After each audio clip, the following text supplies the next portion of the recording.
Hey guys, Jim Welch here, Taylor Key at Findlay with another Coaches Chronicles edition. This time we're here with Elmwood High School softball coach Matt Hoiles. Matt, how are you doing today? Very well, thank you. Good. It's good to be here. You've been the head coach at Elmwood now from 2000.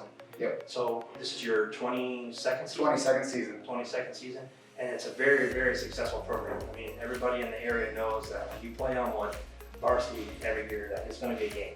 It's a benefit to a lot of the hard work that parents and the girls have put in, but yeah, we've been successful for 22 years. It's been fun to coach because we do have a lot of girls that have put a lot of time in outside just the Elmwood season. I'm really looking forward to what's going to be put on the field this year. Let's go. Like you also have had multiple seasons because you coached travel in the summer and then your high school season. So real quick, what are the differences, the high school versus the travel ball? I mean, I've always said that travel ball is dealing your own hand. You know, you put the girls on the team that you want on the team. You can try out 10 different pitchers with 10 different catchers, and and every position's kind of the same. With high school, you're dealt that hand. Having your hand dealt to you, to me, is fun too, because that kind of comes down to coaching and what you can do and what I surround myself with as assistants. Both are pretty fun. There's a lot of pride sometimes with wearing the school's name on the front and knowing who they're playing for that short season. It sure is, and it is a short season. And I don't think a lot of kids realize how short the season is. They're used to playing that travel ball where every Friday, Saturday, Sunday they're playing and they keep going, and it's 3, 4, 5 months, when you go from the summer into fall. Where high school, we start next week, February 22nd, and obviously we're going to be indoors. But when we're able to start playing scrimmages the end of March, our season's basically done the middle of May. Yeah. And then we're into the state tournament, so it's a very condensed, short season. And you play hopefully 27 games just that you have scheduled in that short period of time. Speaking of last year, we did lose the season because that's right when COVID hit, right when the end of basketball, right at the beginning of the spring. So your guys' outlook, you got some kids coming back. What's your outlook on this year? The outlook for this year, I think we're going to put a very well product out there. I only have 2 seniors.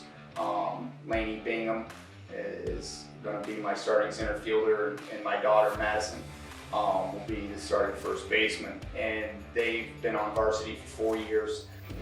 They're surrounded with some very good freshmen, sophomores, and juniors. I'm really looking forward to what the younger girls bring to this.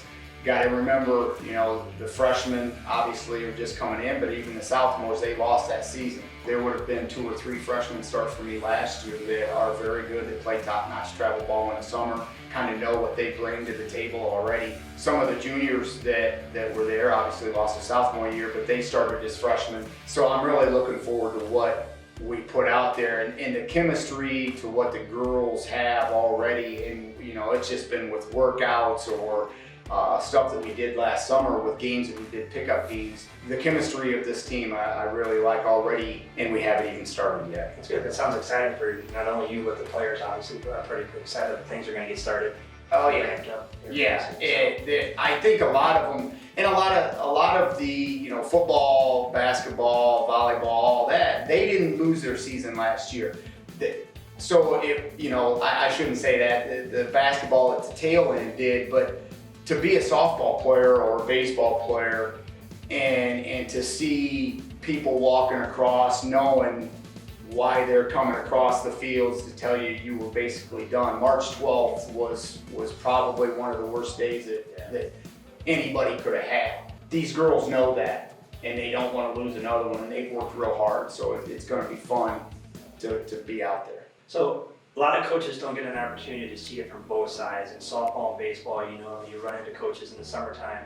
They'll step behind the plate or they'll step out on the bases and they'll call some things. And they're used to hearing the fans get on them, like you coaches get on the umpires. But you actually full-blown get behind the plate, umpire some tournaments. Yeah. Some tournaments that I help run or whatever I yes. was doing. So you have a little more of both sides. So it has made me appreciate kind of both sides, from a coach's standpoint and an umpire standpoint. I also do varsity basketball, so I hear it all winter long.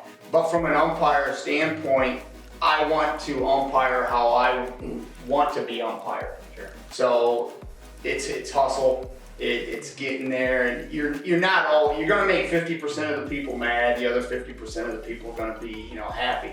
But from that perspective, you're trying to do everything to be in the right spot to make that right call. And I've learned from being an umpire and now as a coach, there's some things you just let go. Because you're not gonna see everything. I don't necessarily argue a whole lot of calls anymore. I might go out and just ask an umpire why he made that call from the position he was in, because I know what position he's supposed to be in. It is a different perspective, and I love doing both of them. So with all the COVID issues and the rules and everything are going to go into it, but the cool part is the kids are going to be able to play outside. They're going to be able to play the games.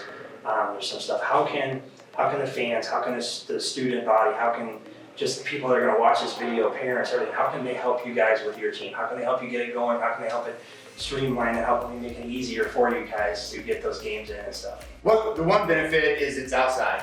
The fans can still be there. We're obviously going to have to probably have some caution tape around, both dugouts to kind of keep the fans away from the dugouts.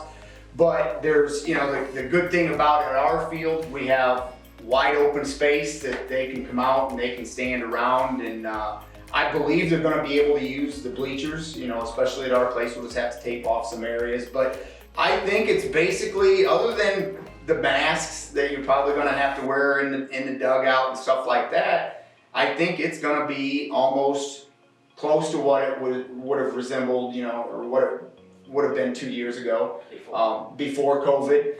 We've averaged a lot of, there's probably 100, 150 fans that come watch us play at Elmwood. It's always nice when you get people that's not even associated with the softball team coming out and watching us. I truly believe that we're going to be back to getting the fans back there, and come out and root us on. It's going to be a fun team to watch. I can guarantee you that. That's good. Well, we want to wish you guys all the success for the season. Hopefully everything goes well, and we keep progressing and getting better along, and we can go right from there. Good luck on the season. Thank you very much. Well, there you have it, guys. Another edition of our Coaches Chronicles, this time with Elmwood coach Matt Hoiles. And if you guys get a chance to go see them, find the schedule on their website, Elmwood Local Schools. ElmwoodLocalSchools.com. And if you guys can help the team out in any way, feel free to contact the school and contact Matt Hoiles at Elmwood High School. Thanks a lot.